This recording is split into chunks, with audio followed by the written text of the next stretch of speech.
kakak kelas kalian ada yang angkatan 2013 mungkin ya, baru masuk. Sekarang semester 6, kalau sekarang semester 6 berarti 2013 ya. Itu ada yang masuk di grup alumni fisika. Salah satu alumninya adalah alumni geofisik. Dia sekarang keliling dunia terus di daerah Timur Tengah. Paling berlibur di sini seminggu 2 minggu, setelah itu terbang lagi. Dan begitu seterusnya, karena memang itulah pekerjaan di geofisik. Malah terkadang kalau medan kalian adalah di rig di lapas pantai, itu biasanya 2 pekan di rig, 2 pekan kalian di rumah libur maksudnya ya, atau sepekan di rig, sepekan libur dan seterusnya. Paling lama 2 pekan, nggak ada yang sebulan di lapangan, sebulan di rumah, nggak ada. Kecuali kalian memang mendapatkan proyek untuk melakukan akuisisi data yang bisa jadi kalian akan di lapangan selama 3 bulan full. Boleh jadi ya, walaupun tidak selalu, karena mungkin karena beratnya medan itu menuntut kalian antara 1 bulan sampai 3 bulan di lapangan untuk Anda tidak boleh pulang kalau Anda adalah field engineer. Kalau Anda adalah sebagai ketua tim project. Tapi kalau kalian sebagai anggota, ya tergantung kebijakan dari ketuanya juga. Tapi ya Anda bayangkanlah kalau Anda sudah lulus menjadi S1 geofisika, jangan berharap mau jadi anggota. Kalian kalau di lapangan biasanya akan diangkat oleh perusahaan sebagai chief engineer, sebagai ketua tim leader, karena member kalian adalah biasanya lulusan D3, lulusan STM, bahkan mereka yang tidak sekolah. Siapa yang tidak sekolah kok ikut gabung dengan Anda di lapangan, itulah mereka para porter, biasanya para pegawai lokal yang tugasnya membawa logistik untuk naik ke hutan, naik turun gunung, membawa bekal, termasuk membawa instrumen membantu Anda selama di lapangan. Itu semua nanti yang akan kalian pimpin, mulai dari mereka yang mungkin lulusan SD, bahkan mungkin tidak lulus SD, karena di desa-desa meskipun sekarang konon sekolah gratis SD sampai SMA, tapi jangan kalian berpikir bahwa semua masyarakat Indonesia semuanya sudah sekolah. Dan bisa jadi yang tidak sekolah itu besok adalah anggota dari tim kalian selama survei di lapangan, terutama ketika survei di lapangan ya. Jadi mulai dari yang tidak sekolah sama sekali atau SD tidak lulus lebih tepatnya, sampai dengan yang bisa jadi sarjana juga akan ada di bawah komando kalian. Nah, itu ketika akuisisi data. Nanti tentu saja setelah itu akan ada processing data sampai ke tahap interpretasi, sampai kemudian data-data itu bunyinya seperti apa tentang kondisi di bawah permukaan. Ya, geofisik tugasnya adalah seperti itu. Bahkan di beberapa survei, seperti misalnya survei migas maupun geothermal atau panas bumi, tugas utama dari geofisika adalah bagaimana dia bisa menentukan di mana titik bor itu harus dilakukan. Sudah pekerjaan kalian geofisika itu nanti akan menentukan di bornya itu di mana titiknya. Karena dan di sini kita sebisa mungkin jangan sampai gagal, karena gagal sebuah lubang bor dalam arti tidak mengenerate, tidak keluar dari lubang bor itu migas kalau dia eksplorasi migas, atau tidak keluar uap air kalau dia eksplorasi panas bumi atau geothermal, maka minimal 5 juta dolar uang itu hilang. Sekarang satu lubang bor itu bisa antara 5 atau 7 sampai dengan 10 juta dolar. Berarti amblas uang itu begitu saja. Karena tukang bor ada nggak ada migas, ada nggak ada uap, industri harus bayar kepada dia. Dan yang menentukan di mana titik bor itu harus diletakkan itu adalah geofisika. Jadi nasib perusahaan sangat tergantung kepada kalian yang akan berminat sebagai geofisika. Ya. Nah, untuk itu nanti kalian bisa lihat seperti apa ya medannya. Saya sebetulnya ada sebuah audio video, dan saya butuh audionya supaya kalian lebih seru lihat filmnya. Tapi kalau nggak ada ya terpaksa kalian lihat, anggap saja seperti film apa. Karena laptop saya speakernya nggak terlalu bagus, jadi kalau saya tahu begini juga nggak terlalu positif dampaknya.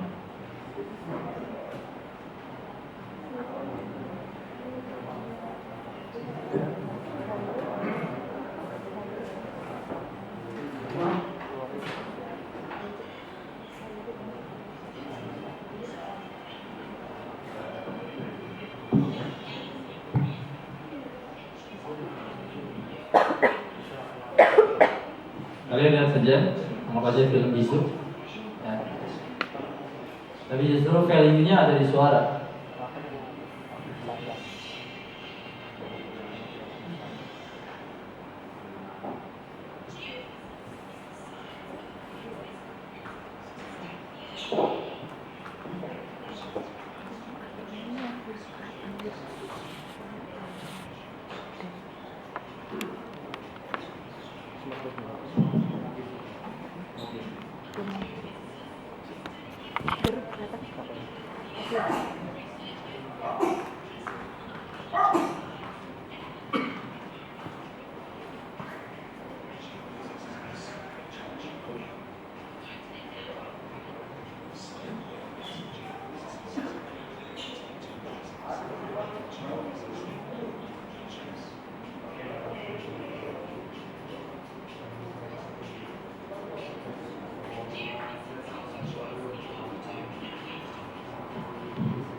Ini medan di luar, ya, di luar negeri, dalam hal ini di Australia.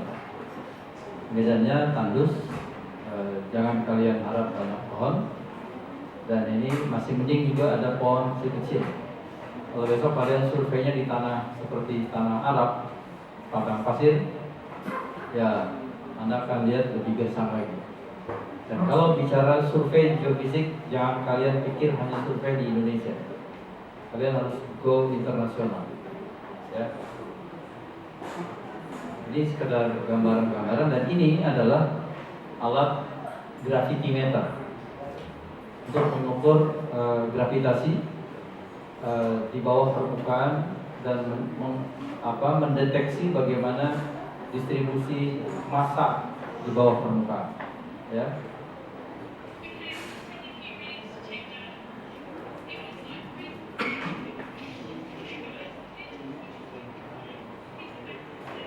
Ini yang saya katakan tadi, dia tim leadernya. Ini adalah anggotanya, yang satu ngurusin GPS positioning, satu lagi mungkin ngurusin apa, termasuk nanti ada yang bagian logistik, tukang angkat-angkat, ya. Dialah yang atur harus ke sana kemari dan lain sebagainya. Tidak tertutup kemungkinan juga tadi ada surveinya di bawah laut, ya, tidak hanya di darat tapi di bawah laut, termasuk juga nanti di atmosfer, di udara maksud saya. Ini seismik.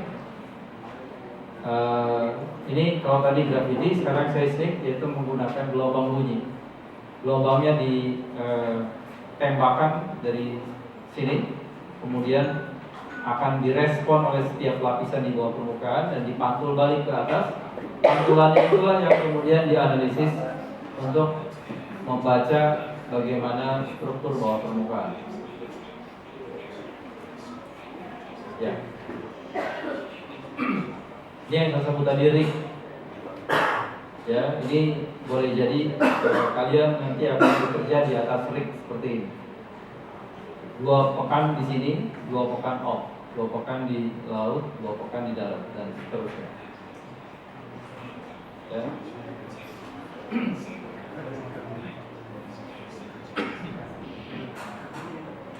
Makanya dia katakan challenge. Challenge-nya di situ.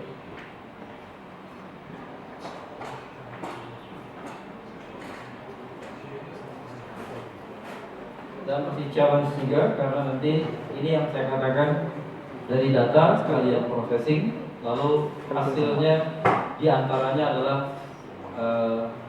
sebuah peta kontur. Kalau dia adalah data seismik, maka peta ini berbicara tentang intensitas gelombang yang terekam di permukaan. Intensitas gelombang yang balik ke permukaan dan kemudian terekam. Dengan membaca intensitas, kalian akan tahu siapa reflektornya. Ya, ibaratnya sederhana saja. Kalau kalian adalah reflektor, saya sumber gelombangnya, saya juga receivernya. Saya lemparkan kepada Anda pertanyaan, Anda akan menjawab pertanyaan saya. Respon balik pertanyaan Anda, jawaban Anda itulah reflektornya. Maka dengan saya membaca jawaban Anda, saya tahu siapa reflektornya. Ya. Yang paling simpel dan paling mirip adalah kalau saya punya bola, saya lemparkan bola ke dinding triplek ini. Dengan saya lemparkan ke dinding beton, tentu pantulannya akan berbeda. Ya, seberapa keras intensitas pantulan, itulah seberapa keras reflektornya. Dan dari situ kalian akan tahu siapa reflektor yang merefleksikan gelombang-gelombang itu ke permukaan, ditangkap intensitasnya berapa, dan dari situ kita bisa tahu, bisa mengestimasi kira-kira reflektornya itu siapa. Akan berbeda antara kalau reflektornya adalah batuan pasir dengan batuan lempung. Berbeda antara batuan pasir dengan batuan gamping, kapur. Berbeda antara pasir berisi air dengan pasir berisi minyak. Berbeda antara sama-sama pasir tapi satu berisi minyak, satu berisi gas. Ya, gimana bedanya Pak? Disitulah aspek-aspek fisikanya kalian masuk. Karakteristik air seperti apa? Apa bedanya air dengan minyak kalau dia mendapat kompresi gelombang? Apa bedanya air dengan minyak kalau dia kita kirim arus listrik? Respon terhadap listriknya seperti apa? Hal-hal seperti itu yang nanti akan kalian cermati untuk kemudian dianalisis dan diinterpretasi. Ya. Di sini challenge-nya. Kenapa? Karena kita ingin memetakan sesuatu yang sesungguhnya tidak tahu dan gelap karena ada di bawah permukaan sampai kedalaman ribuan meter di bawah permukaan tanah, untuk dipetakan kira-kira dia itu siapa, batuannya apa, dan isi batuan itu apa. Ya.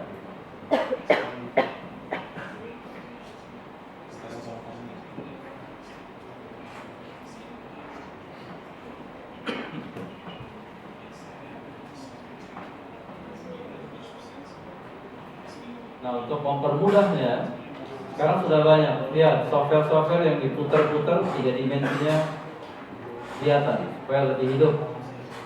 Ya, supaya lebih hidup untuk menggambarkan kondisi bawah permukaan kira-kira seperti apa.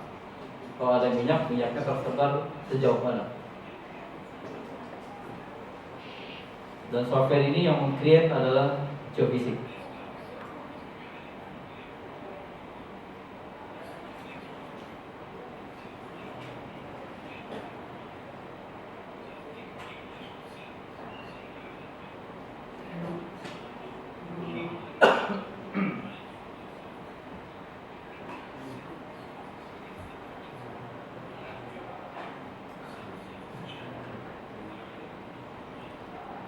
Seperti ini adalah low resistivity, ya. Yang makin merah di sini itu adalah high resistivity. Ini menggambarkan low resistivity kalau dari elektromagnetik, lalu tergambarkan sebaran zona yang resistivitasnya rendah. Kalau resistivitas rendah, maka ini diinterpretasikan sebagai zona yang kaya dan penuh dengan salt karena banyak garam di permukaan. Di rumah tangga pun sama, semua anak berbakat sendiri, padahal anak ada. Anda sulit untuk mempercayai orang lain. Kenapa? Karena tidak terlatih. Nah, hal-hal seperti ini yang akan diantaranya yang dikatakan tadi sebagai personal skill yang akan ditumbuhkan. Di samping juga personal skill dalam hal processing, skill dalam hal software yang ada. Terus terang saya katakan, di geofisik Anda bolehlah tidak belajar komputasi dalam-dalam, mengubah persamaan matematik menjadi software. Kalau ada yang berminat, bagus, silakan. Banyak tantangan buat Anda, challenge buat kalian untuk mengubah semua formula-formula matematik menjadi tampilan-tampilan tadi, kontur-kontur, peta-peta yang menarik. Tapi kalau kalian, Pak rumit, saya nggak mau, saya mau jadi user saja, welcome, silakan. Tapi kalau kalian jadi user saja, jadilah user yang baik, yaitu apa? Interpreter yang baik. Karena data processing, mengubah data dalam bentuk angka menjadi gambar-gambar yang menarik tadi, itu tidak perlu kuliah sampai S1, saya katakan. Cukup STM, cukup. Jadi buat kalian, kalau kalian besok bisa processing, itu hanya tambahan skill, soft skill buat kalian. Hard skillnya ada di Brian di sini. Apa? Analisis dan interpretasi dari gambar dari data-data itu. Ya. Tapi buat kalian tetap akan diajarkan juga agar kalian punya skill untuk processing data. Oke ya, itu satu hal. Reason 5. Education. Pack your bags and update your passport. In 3 years I've been to the US 3 times, Queensland 9 times, New South Wales 6 times, and the Northern Territory twice. Stopping off at exotic locations such as the Daintree and Great Pepper Island on the way back to the job is pretty good too. I worked on a groundwater project in eastern India.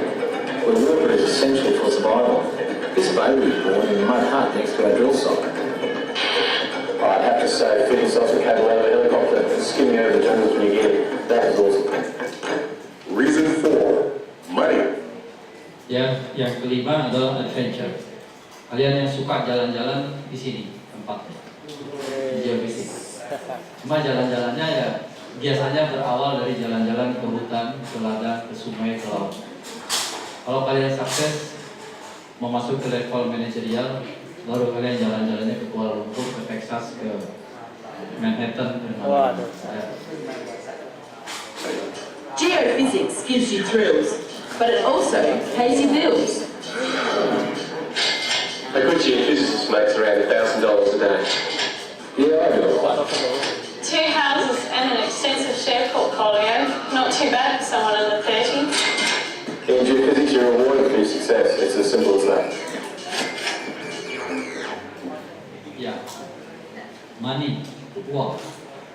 Salah satu alasan, saya nggak tahu, apakah salah satu alasan Anda besok ambil geofisik adalah karena uang. Bilang? Oke, karena uang.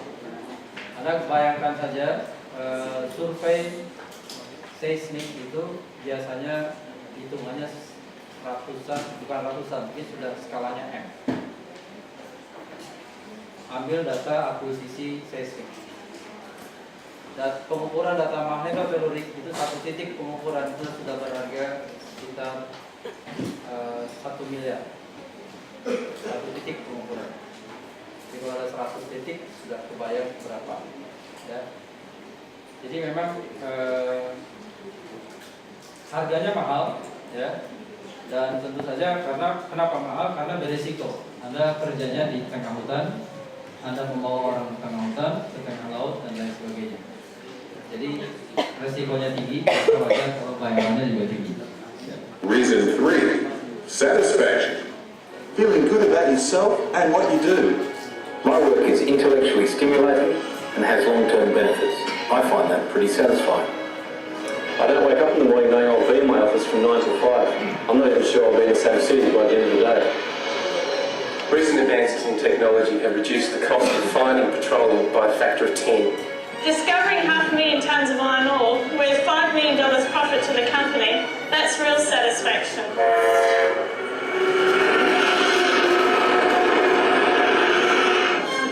The way I see it, we're all on an adventure together. I love what I do. I actually do. That's real sick, isn't it? We have liftoff. Oke, itu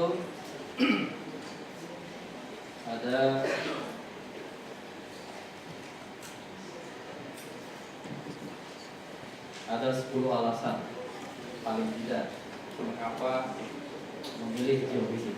Ya.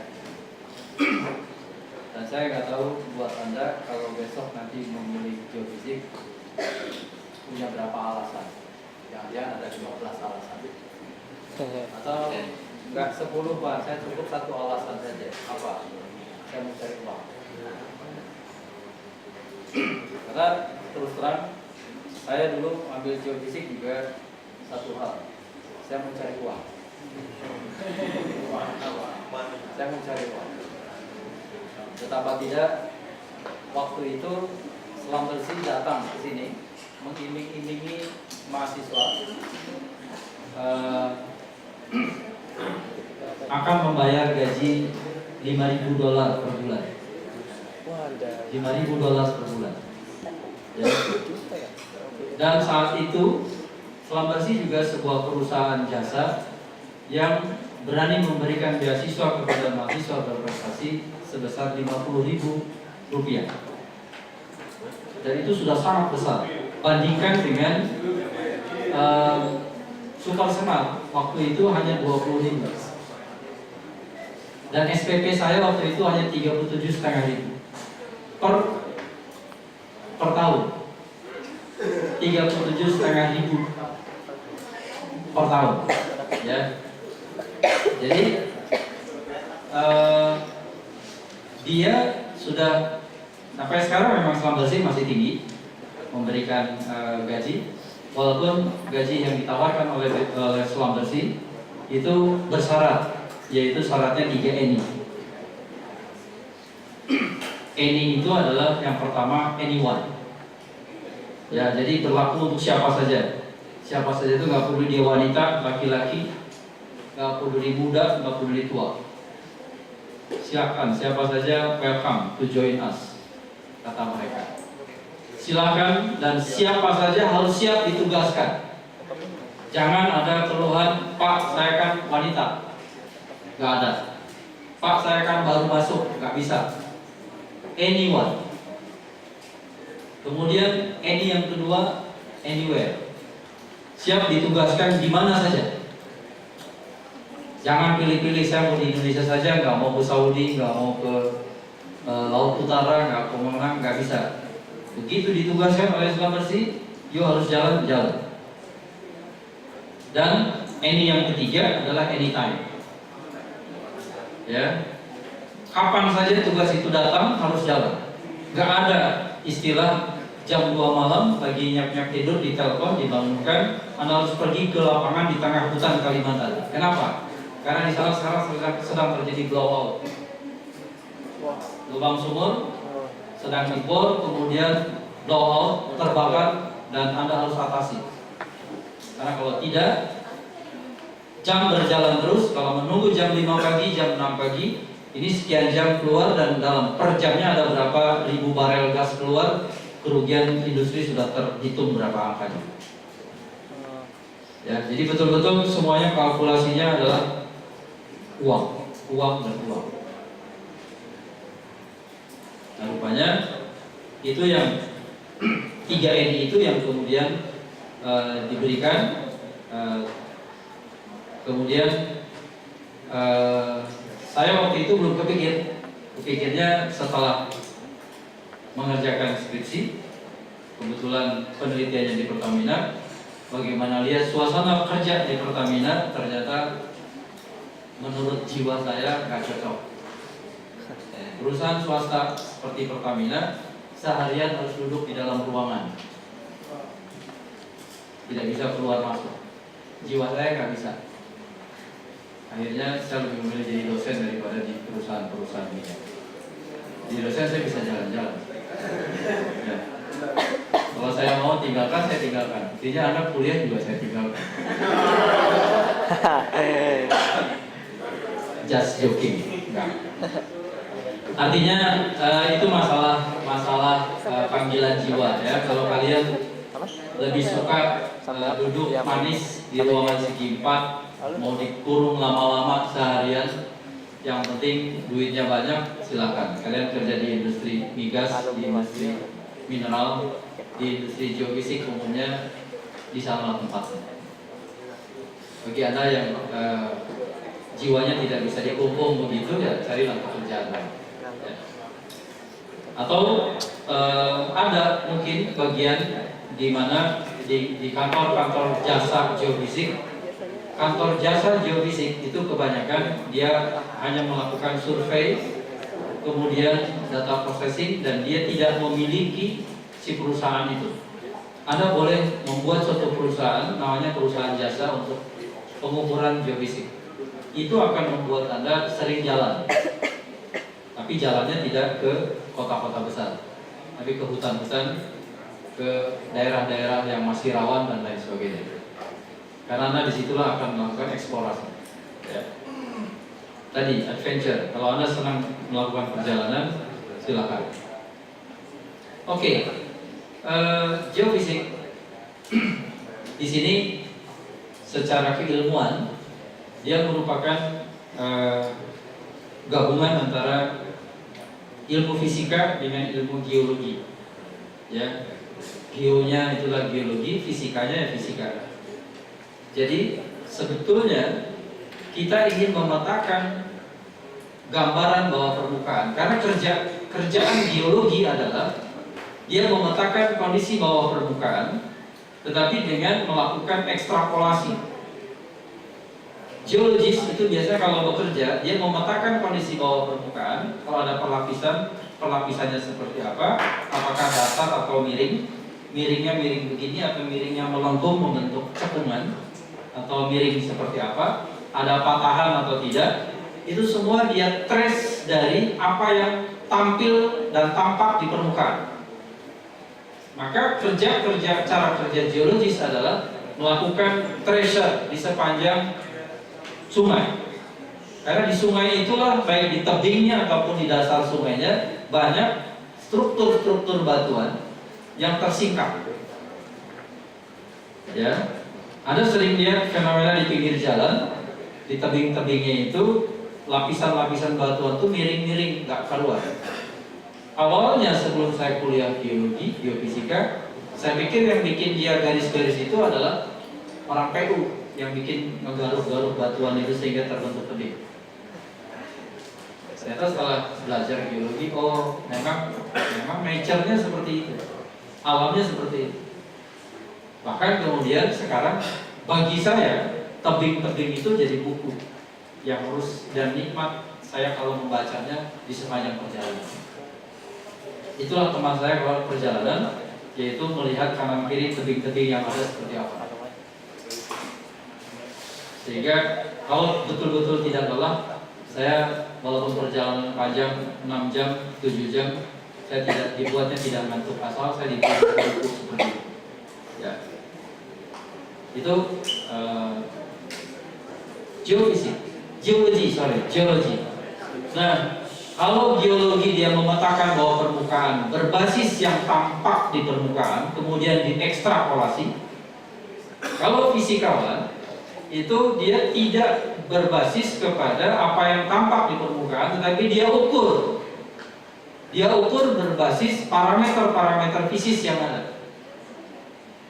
Apa parameter fisisnya? Kalau mengukurnya dengan gravitasi, maka parameter fisisnya adalah densitas batuan. Kalau mengukurnya dengan menggunakan geolistrik, listrik yang diinjeksikan ke dalam perut bumi, maka parameter fisisnya adalah resistivitas batuan.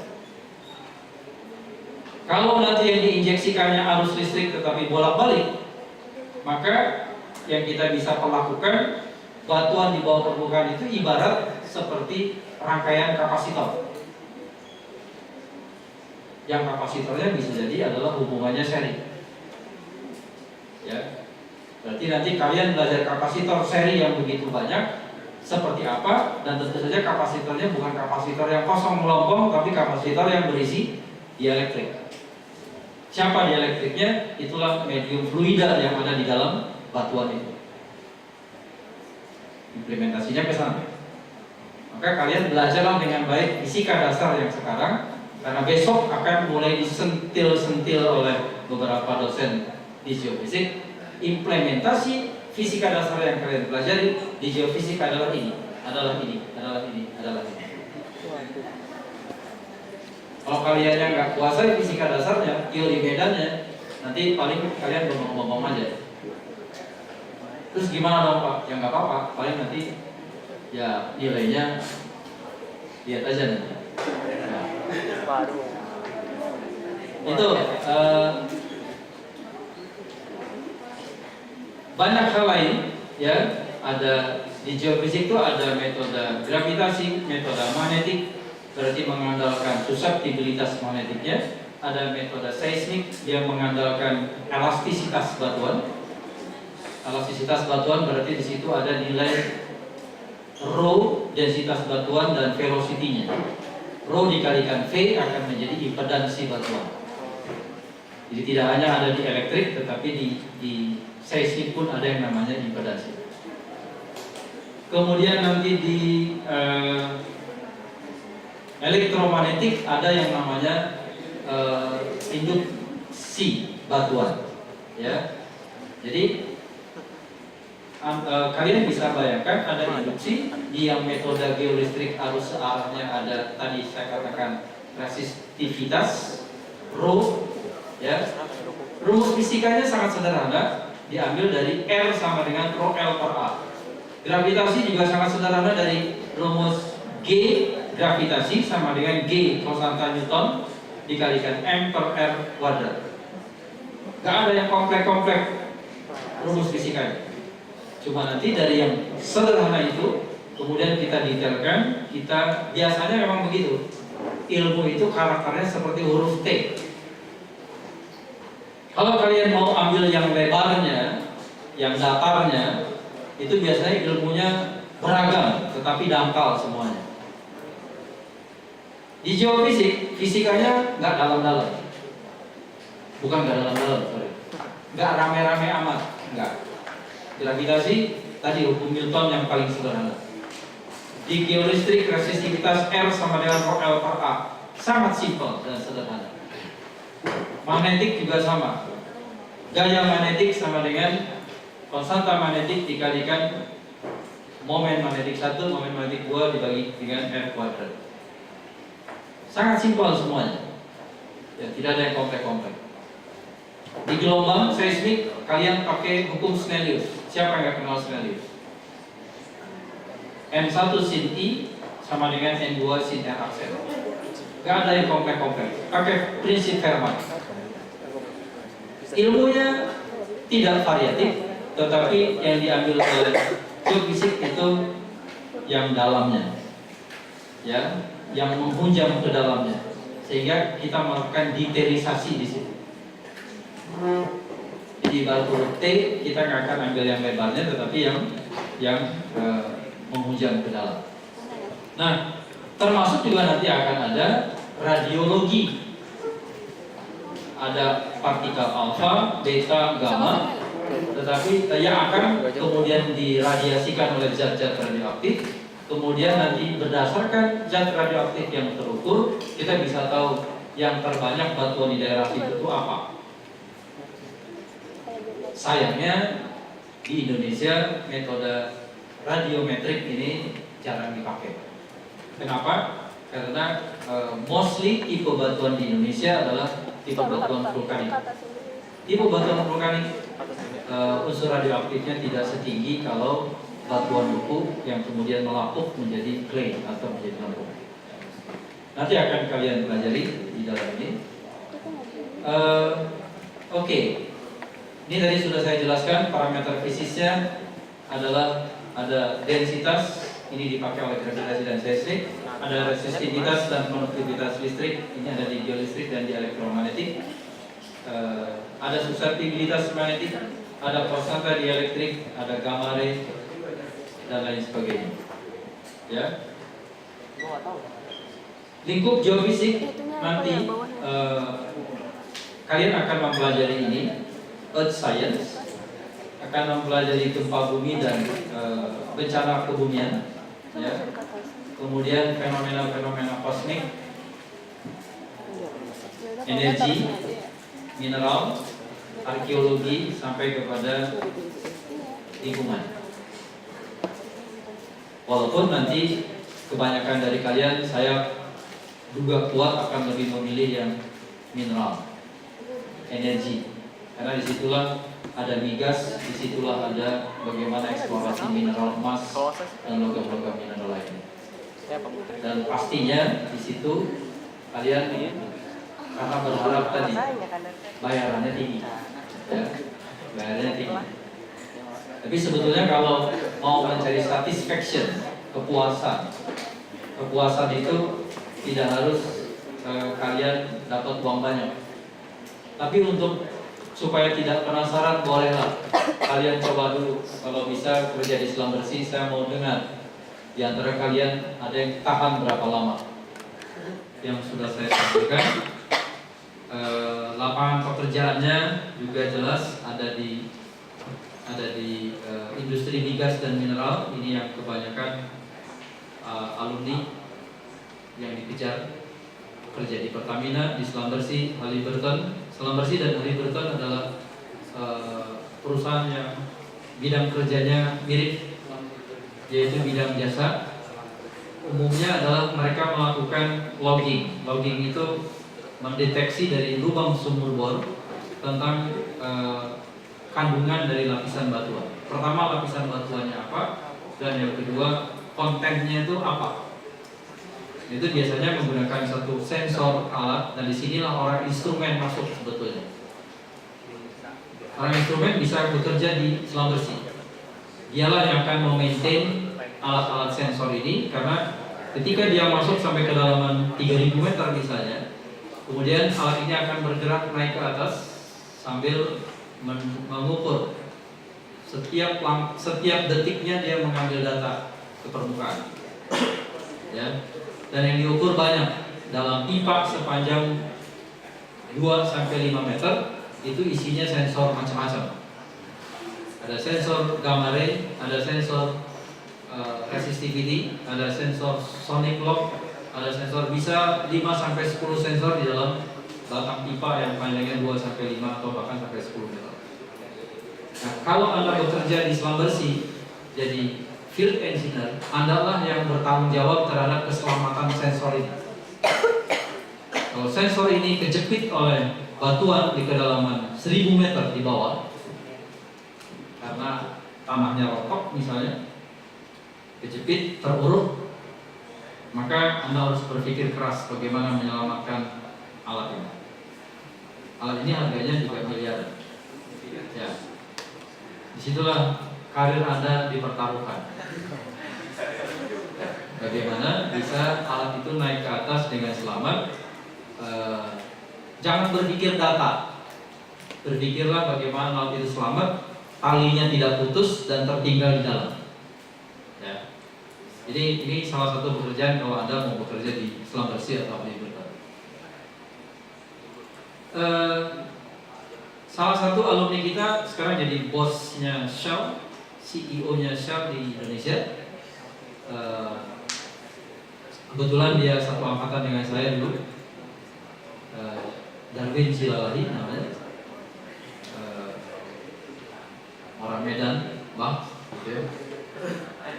Di Antam ini yang perusahaan non swastanya ada, ini BUMN, Lemigas juga punyanya pemerintah, BMKG pemerintah, BPPT, DIKI, Badan Geologi, Bapak Sultan, ini semua punya pemerintah. Tapi yang swasta lainnya masih banyak dan belum saya sebutkan satu persatu. Ya. Objek pekerjaannya ini, kalau dia akan mengeksplorasi barang tambang, bisa mineral dan batu bara, hidrokarbon, oil and gas, geothermal, panas bumi. Yang makin dangkalnya adalah air tanah. Bisa untuk lingkungan, isu lingkungan itu adalah untuk mengetahui sebaran kalau terjadi pencemaran oleh suatu limbah industri misalnya mencemari air tanah. Ya, misalnya ada industri cat seperti di daerah Priuk, kalau kalian lihat solokan-solokannya warnanya bukan lagi kuning. Jangan berharap berwarna bening itu air solokan. Kuning pun tidak, dia sudah berwarna hitam.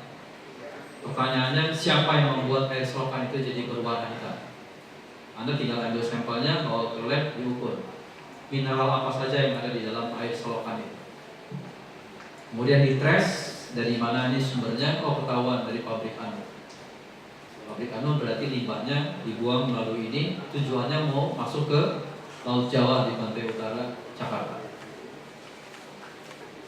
Yang terlihat hanya di selokan, tetapi yang tidak terlihat boleh jadi air selokan ini sudah penetrasi masuk ke dalam air tanah. Nah, kalau kita mau tahu penetrasinya sudah sampai sejauh mana, menyebarnya sudah sampai sejauh mana, maka mainkan geofisik untuk memetakan itu. Ya, di situ isu lingkungan yang bisa dilakukan. Bahkan sempat pula BI meng-hire kita, minta tolong dan memastikan apakah di bawah gedung BI itu ada terowongan atau tidak. Mengapa jadi penting? Karena perampok itu bisa saja dia bikin terowongan dari Tanah Abang, muncul-muncul di bawah BI. Ya, saya bukan lagi ngajarin Anda, bukan. Tapi jangan coba-coba Anda bikin terowongan. Kami geofisik akan menemukan terowongan yang kalian buat. Ya. Dan the current time is 5:00 p.m. Termasuk dulu Tommy, anaknya Soeharto, bersembunyi di bunker di Jalan Cendana. Itu juga ditemukannya oleh tool geofisik punya ITB kebetulan, menggunakan GPR. Kita mau tahu di bawah permukaan itu ada bunker atau tidak. itu juga geofisik yang bekerja. Ya. Jadi untuk environmental lingkungan, isu geoteknik ini contohnya kalian mau buat seperti ini sekarang, jalan bawah tanah dari Blok M sampai ke kota sedang dibuat oleh pemerintah.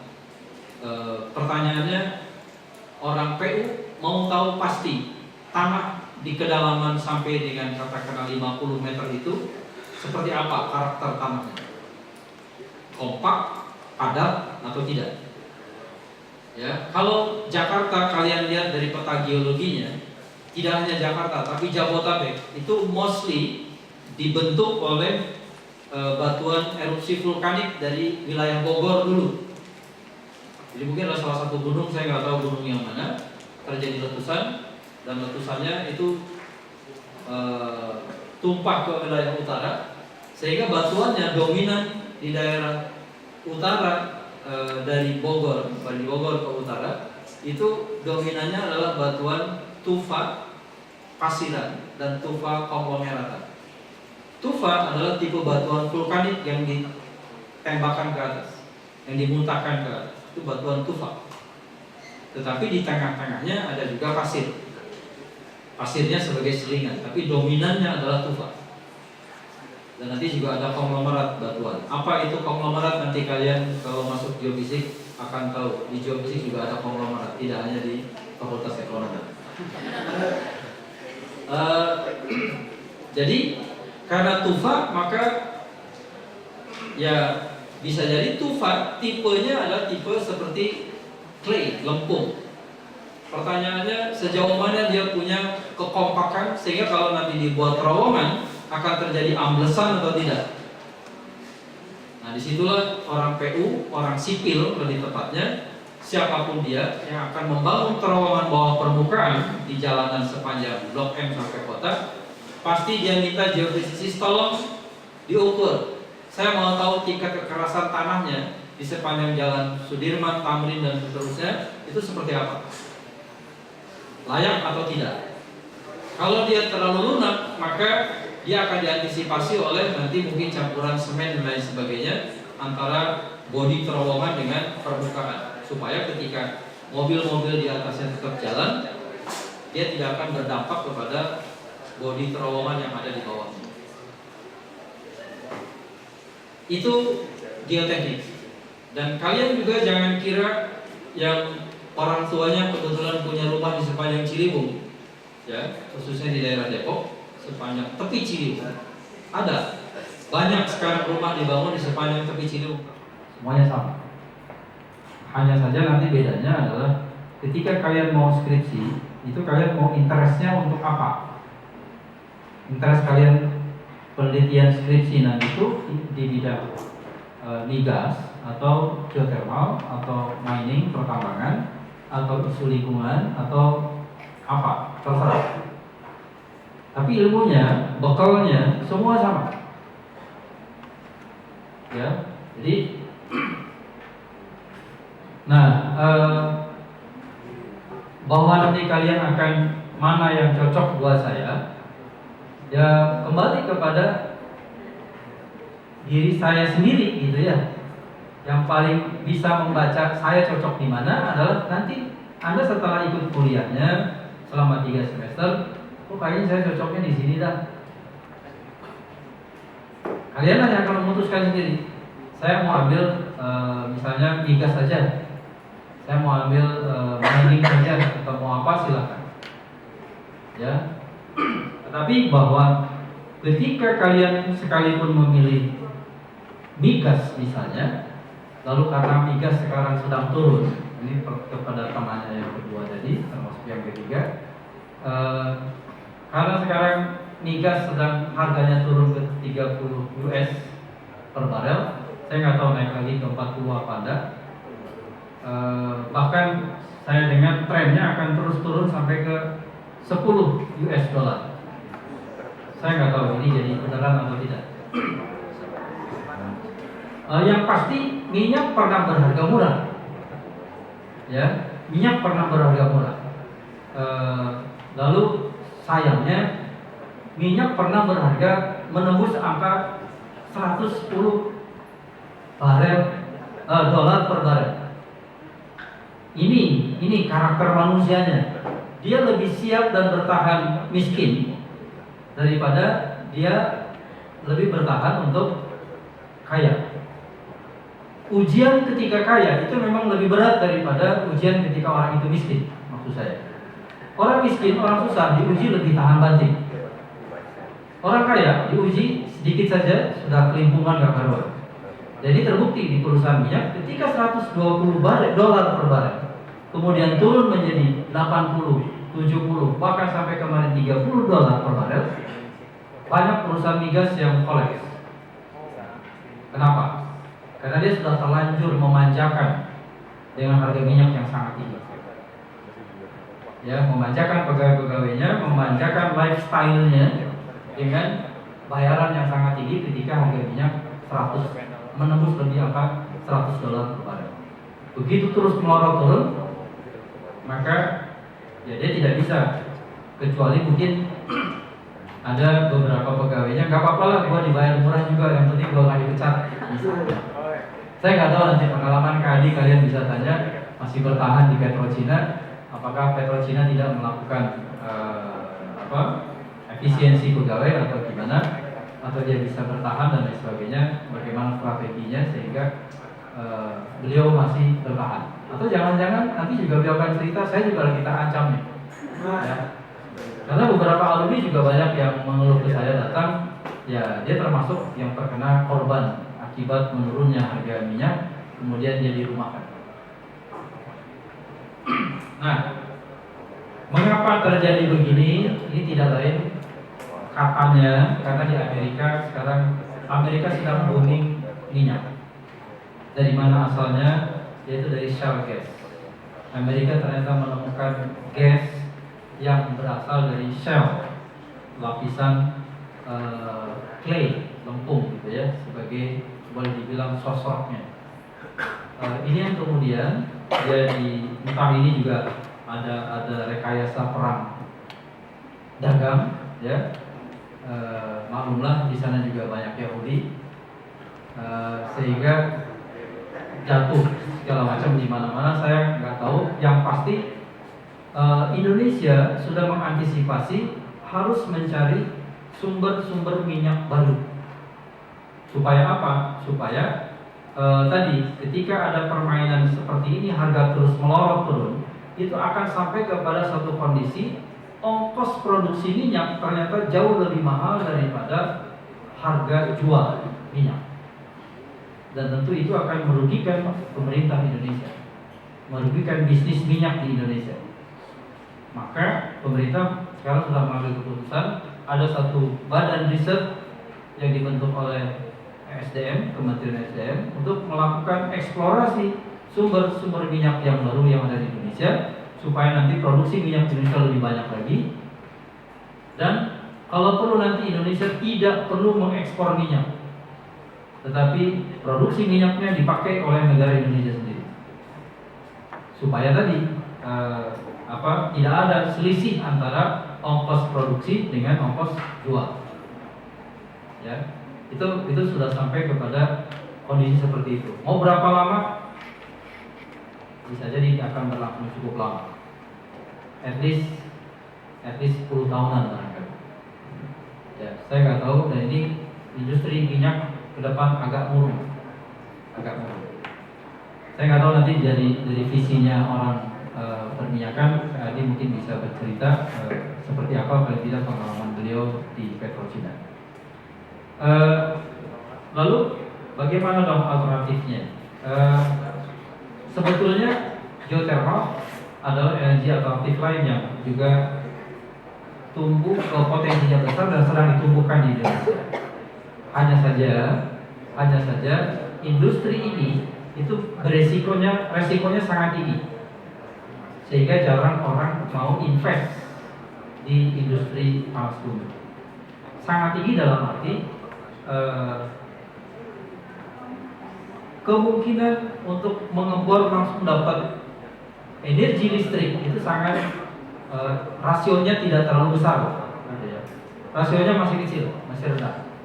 Itu yang membuat beberapa investor jarang terlalu berminat pada industri ini. Walaupun terus digesa oleh pemerintah, kebijakannya terus dibuat agar banyak orang mau datang dan berinvestasi di bidang geothermal. Dan expert-expertnya di bidang geothermal juga masih langka. Jadi kalau Anda mau mengisi kelangkaan ini, silakan. Dan berpikirlah agak global, karena sekarang sudah di era ekonomi global.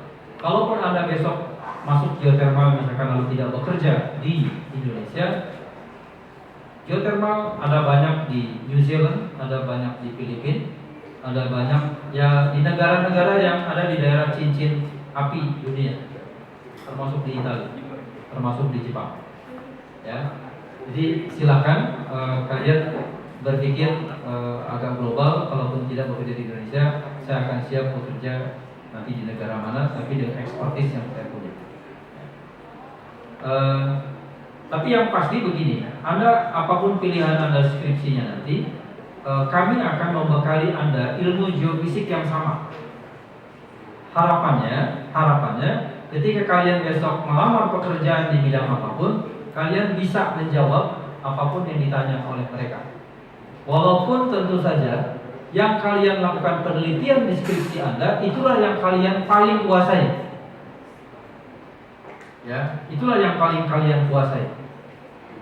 Katakanlah kalian besok penelitiannya tentang migas, bicara tentang seismik dan lain sebagainya, maka kalian akan relatif lebih menguasai bidang seismik ketimbang bidang graviti, bidang magnetik, bidang planetary dan bidang-bidang lainnya, resistivity.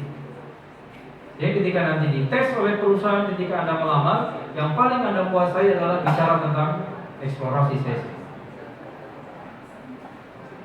Yang pasti, penelitian apapun yang Anda lakukan, saya arahkan dari sekarang, itu harus bisa menjadi senjata kalian untuk promosi diri. Siapa saya kepada industri.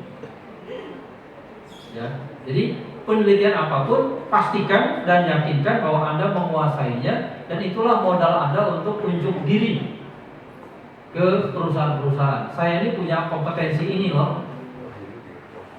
Ya. Dan nanti unjuk dirinya bisa di conference. Yagi misalnya, di situ banyak perusahaan-perusahaan asing yang buka stand. Nanti mereka akan menonton Anda presentasi. Kalau Anda kelihatan memang expert di mata mereka, paling selesai presentasi Anda dideketin, ngobrol-ngobrol, Anda ditawarin kerja. Ya. Itu jadi soal tipsnya apa ya? Tipsnya kalian belajar aja sungguh-sungguh. Pelajari apa yang diajarkan di geofisik, lalu nanti kalian akan nyambung. Saya lebih nyantol di mana nih? Saya lebih enjoy mempelajari ilmu apa nih? Nah, disitulah kalian dalam, termasuk studi kasusnya sampai kepada jadikanlah itu sebagai bahan untuk penelitian kalian. Skripsi. Saya nggak tahu udah terjawab semua atau belum. Saya kira itu yang bisa saya sampaikan. Dan ada yang masih belum terjawab pertanyaannya? Sudah ya? Baik, itu mungkin yang bisa saya sampaikan. Sekali lagi mohon maaf kalau ada yang kurang. Dan bagi Anda yang akan join di geofisik, welcome to join us. Semester depan, insyaallah ya. Demikian, assalamualaikum warahmatullahi wabarakatuh.